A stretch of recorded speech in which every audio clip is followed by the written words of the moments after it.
เราจะมาเริ่มจากการทำทางจงกันก่อนนะคะจะมีนมค่ะ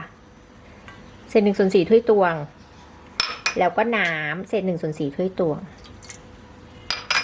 แป้งนะคะวันนี้ใช้เป็นแป้งขนมปังใครจะใช้แป้งสาลีอเนกประสงค์ก็ได้แล้วก็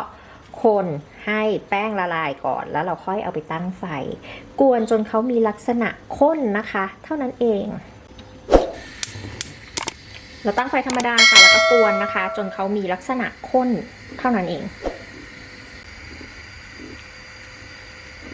ไหมคะเขาก็จะเริ่มข้นแล้วค่ะนี่เราก็กวนค่ะ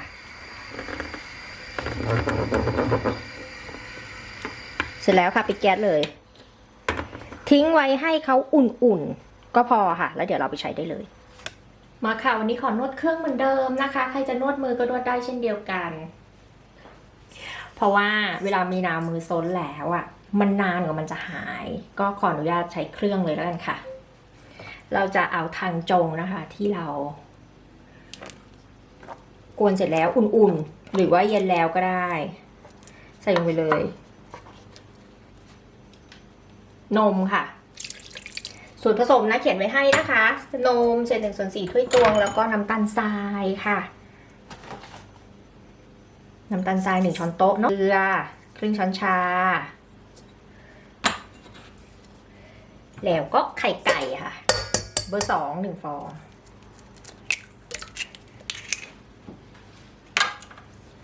ตีก่อนคนผสมทุกอย่างให้เข้ากันนี่ใส่แป้งเลยค่ะวันนี้ใช้แป้งขนมปังนะคะ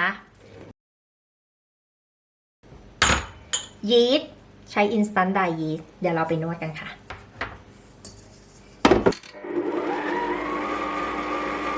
นะคะเราก็จะนวดให้แป้งเขารวบกันเป็นก้อนแบบนี้เสร็จแล้วเราจะใส่เนยจืดลงไปค่ะเนยจืดเนี่ยเป็นอุณหภูมิห้องก็ได้หรือเนยเย็นก็ได้นะประมาณ25 กรัมแล้วก็นวดเลยค่ะคราวนี้ก็นวดจนเขาเข้ากันเลยอะ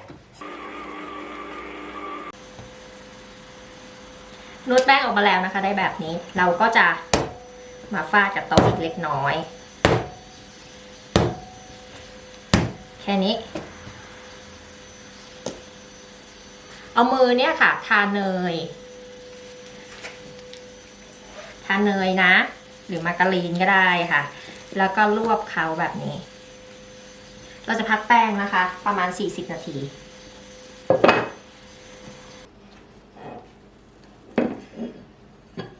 เดี๋ยวเราจะแบ่งแป้งนะคะออกเป็นกี่ก้อนดีวะไปไม่ถูกทางแบ่งเป็น9 ก้อนก็ได้ค่ะแต่มีนายอยากได้9 ก้อนเดี๋ยวเราแบ่งแป้งเป็น9 ก้อนนะคะแล้วก็ตั้งเป็นก้อนกลมๆตัวนี้เดี๋ยวก็ตัดอย่างนี้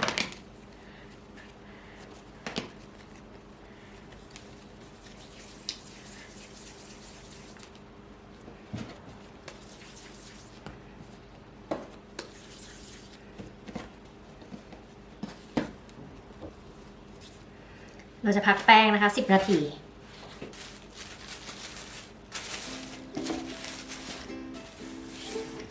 เอาแป้งทาหงาย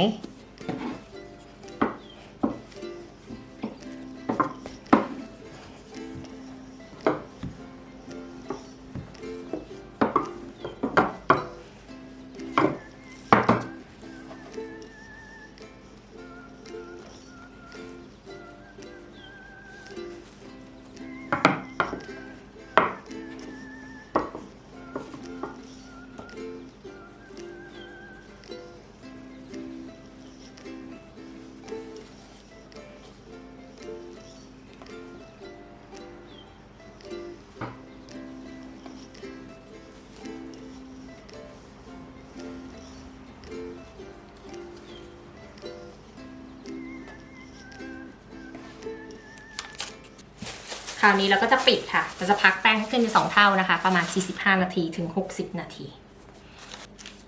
จะทาด้วยเนยเค็มนะคะหรือใครจะทาเป็นแบบไข่แดงผสมนมก็ได้แล้วก็โรยด้วยงาคั่วแบบนี้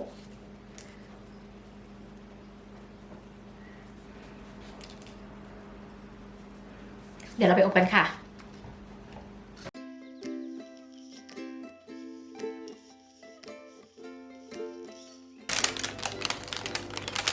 อบเสร็จแล้วค่ะประมาณ20นาทีกะเวลาอบเอานะตัวนี้นะคะเป็นเนยละลายผสมน้ำผึ้งผสมเกลือ